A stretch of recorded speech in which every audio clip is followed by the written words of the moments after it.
Pandemi COVID-19 adalah suatu keadaan yang sedang dialami oleh dunia dan juga negara kita, Indonesia. Kasus COVID-19 di Indonesia mengalami peningkatan setiap hari. Peningkatan ini disebabkan oleh meningkatnya angka pasien positif dan pasien yang meninggal karena kasus tersebut.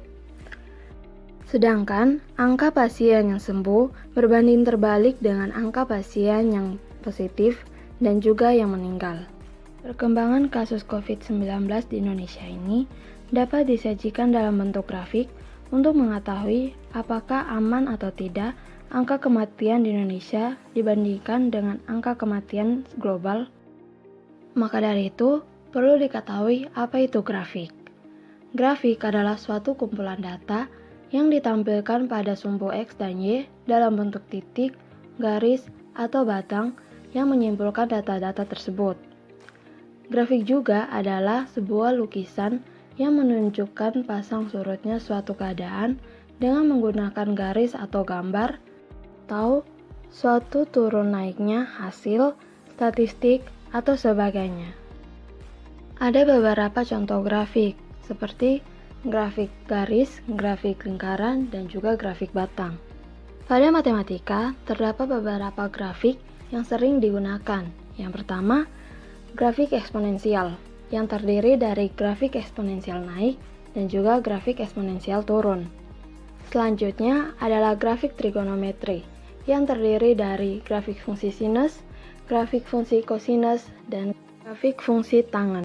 Selanjutnya, ada tabel perkembangan COVID-19 di DKI Jakarta pada tanggal 15 Januari 2021 sampai dengan tanggal 30 Januari 2021.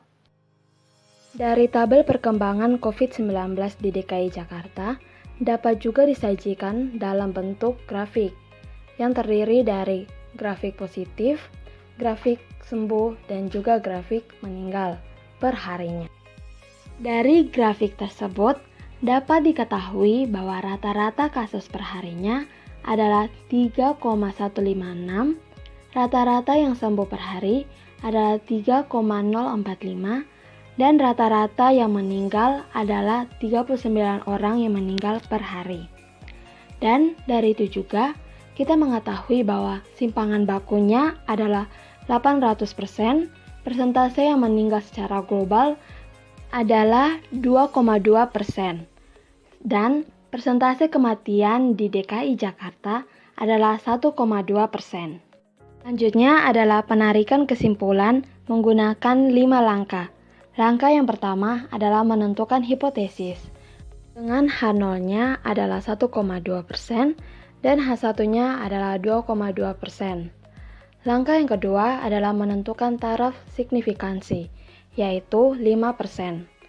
Selanjutnya, langkah ketiga adalah menentukan kriteria pengujian, di mana H0 diterima jika Z0 lebih besar sama dengan Z alpha dan H0 ditolak jika Z0-nya lebih kecil dari Z alpha. Selanjutnya adalah langkah 4, yaitu menghitung Z0-nya. Rumus dari Z0 sendiri adalah X bar min H1 per simpangan baku dikali dengan banyaknya percobaan. Setelah dimasukkan angkanya, dapatlah hasil Z0-nya yaitu min 0,005. Setelah mengetahui nilai dari Z0, maka akan dibandingkan dengan nilai dari Z alpha yang diketahui dari distribusi tabel min Z untuk arah kiri dengan nilai peluang 0,05. Sehingga diperoleh nilai Z alpha adalah min 1,645. Karena Z0 sama dengan min 0,005 dan Z alpha sama dengan min 1,645, maka Z0 lebih besar dari Z alpha. Sehingga langkah kelima adalah penarikan kesimpulan. Karena Z0 lebih besar dari Z alpha, kesimpulannya adalah angka kematian di DKI Jakarta lebih aman dibandingkan dengan angka kematian secara global. Pandemi COVID-19 disebabkan oleh persebaran virus SARS-CoV-2. Virus sendiri adalah sebuah mikroorganisme yang memiliki asam nukleat dalam inti sel berupa DNA atau RNA. Adanya virus yang masuk dan menginfeksi tubuh manusia dapat menyebabkan penyakit. Kedudukan virus dalam klasifikasi makhluk hidup masih menjadi perdebatan, karena belum bisa dipastikan apakah virus merupakan makhluk hidup atau benda mati. Virus bisa berkembang biak dan memperbanyak diri, yang merupakan salah satu ciri dari makhluk hidup. Tetapi badan virus tidak terdiri atas sel, tidak memerlukan energi, dan akan mengkristal di dalam udara bebas, yang merupakan indikasi bahwa virus bukan makhluk hidup. Terjadinya pandemi merupakan salah satu dampak negatif dari keberadaan virus. Seseorang yang terkena virus akan menginfeksi orang lain. Pada awalnya dapat mengakibatkan terjadinya wabah. Kemudian apabila daerah jangkauannya lebih luas dan penularannya terjadi lebih cepat, maka akan disebut dengan epidemi. Epidemi akan menjadi endemi apabila virus menyerang daerah dengan ruang lingkup wilayah, negara, atau benua. Dan yang paling besar adalah pandemi, yang terjadi apabila penyakit sudah menyebar di seluruh dunia. Persebaran virus SARS-CoV-2 sekarang sudah mengglobal dan terdapat di seluruh benua. Maka persebaran ini disebut sebagai pandemi COVID-19. Di bidang kesehatan, terjadinya mutasi juga merupakan salah satu dampak negatif. Mutasi pada umumnya terjadi pada virus-virus dengan asam nukleat RNA dan membuat kecepatan penularan, ketahanan virus, dan gejala penyakit yang muncul berbeda-beda. Setiap mutasi yang dihasilkan memerlukan penanganan dan pengobatan yang berbeda pula. Meskipun sebagian dari mutasi virus ada yang mengubah virus menjadi lebih lemah, tetapi ada juga yang membuat virus menjadi lebih kuat, dan akhirnya mempersulit penanganan penyebaran virus. Pada virus SARS-CoV-2 sudah ada 3 bentuk mutasinya, yaitu mutasi D614G, B117, dan 501V2. Namun, ada juga dampak positif dari adanya virus, terutama pada bidang teknologi kesehatan. Adanya virus memacu ilmuwan untuk segera menemukan sesuatu yang dapat menghentikan persebaran virus, seperti vaksin. Pada umumnya, vaksin berupa virus yang telah dilemahkan, kemudian dimasukkan ke dalam tubuh, dengan tujuan supaya tubuh memproduksi antibodi spesifik untuk melawan virus tersebut. Akan tetapi, untuk virus SARS-CoV-2 sampai saat ini, sudah ditemukan 6 vaksin dengan 3 cara kerja yang berbeda. Yang pertama merupakan vaksin yang berisi virus yang telah dimatikan, tidak hanya dilemahkan, dengan terlebih dahulu disiram dengan beta-propiolakton dengan sedikit adjuvan untuk merangsang pembentukan antibodi. Jenis vaksin yang kedua adalah vaksin mRNA yang memanfaatkan komponen asam nukleat pada tubuh virus, yaitu spike protein untuk merangsang pembentukan antibodi. Jenis vaksin yang terakhir adalah vaksin yang berbasis vektor adenoviral rekombinan, yaitu vaksin yang memanfaatkan virus lain sebagai vektor yang mampu melepaskan antigen imunogeniknya setelah menginfeksi tubuh. Pada vaksin corona, virus yang digunakan sebagai vektor berasal dari famili adenovirus. Selain ditemukannya vaksin, adanya persebaran virus SARS-CoV-2 juga menyadarkan masyarakat untuk selalu menjaga kebersihan, kesehatan, dan juga aktif beraktivitas atau berolahraga. Masa pandemi ini, restoran, pusat perbelanjaan, bank, maupun tempat umum lainnya melakukan tindakan pencegahan agar penularan virus COVID-19 tidak terus meluas.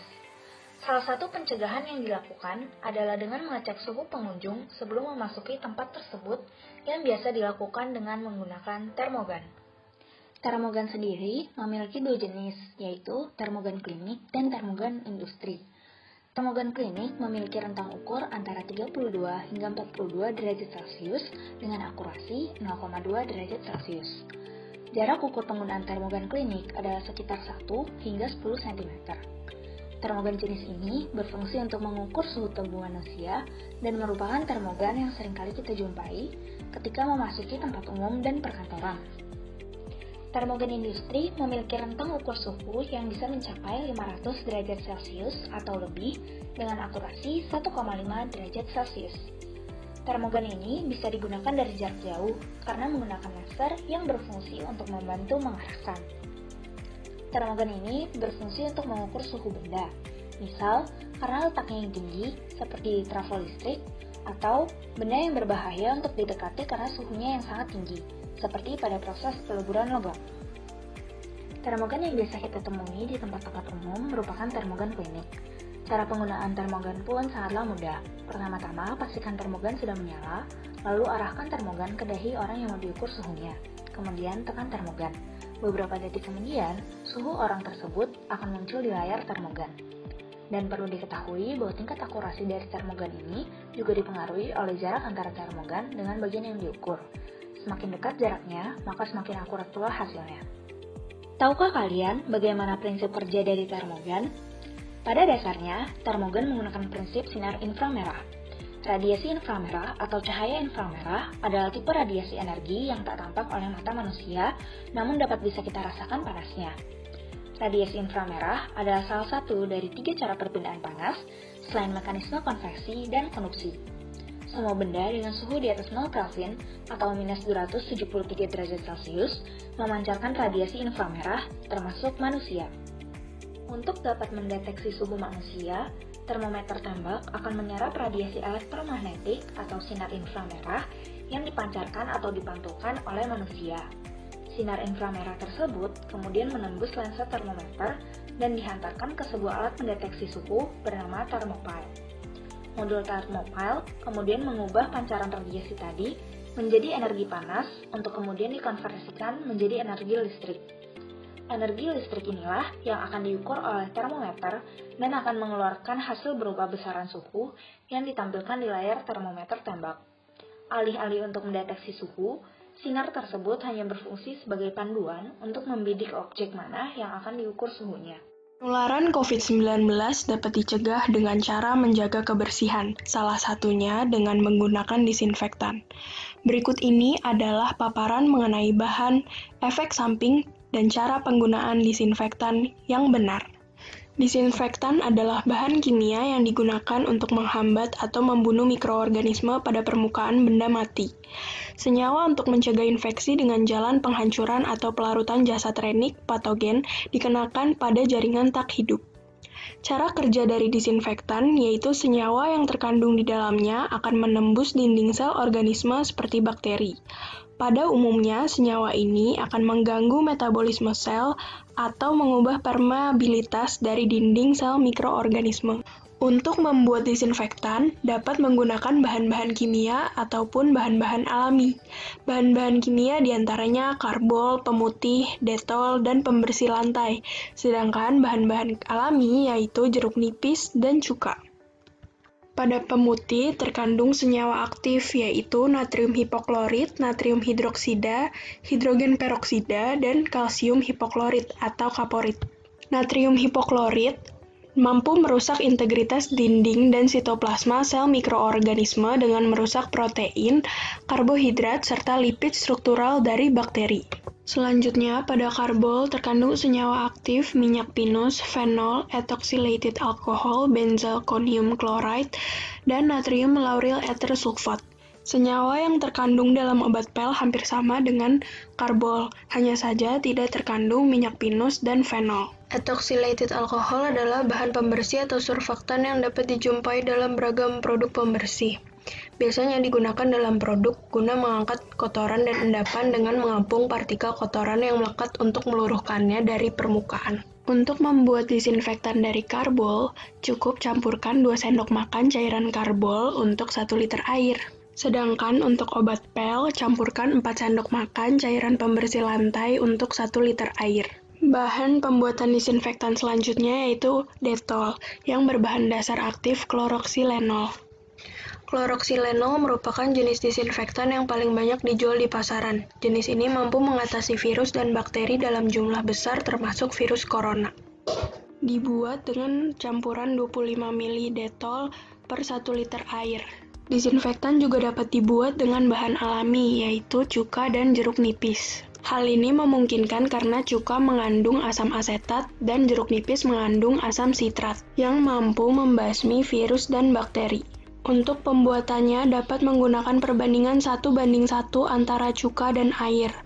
Untuk menghilangkan bau kecut cuka dapat dicampur dengan minyak atsiri atau minyak aromaterapi lainnya. Sedangkan dengan jeruk nipis dapat dibuat dengan pertama-tama siapkan air panas, cuka putih, dan soda kue. Campur semua bahan lalu aduk hingga rata. Tambahkan perasan air lemon atau jeruk nipis, aduk kembali dan diamkan hingga dingin. Masukkan cairan ini ke dalam botol lalu semprotkan ke ruangan untuk mendisinfeksi. Supaya disinfektan dapat bekerja secara optimal dan efektif, perlu diperhatikan bahwa disinfektan jangan sampai mengenai makanan ataupun peralatan makan. Hindari juga kontak langsung dengan disinfektan dengan menggunakan masker, kacamata, ataupun sarung tangan. Hal ini disebabkan karena beberapa bahan disinfektan bersifat korosif dan toksin. Mengikuti aturan pakai yang tertera pada kemasan seperti tanggal kadaluarsa dan kadar yang aman untuk digunakan. Mengikuti standar WHO apabila hendak membuat disinfektan sendiri di rumah. Yang terakhir, disinfeksi harus dilakukan secara rutin supaya pencegahan virus dapat berlangsung secara optimal.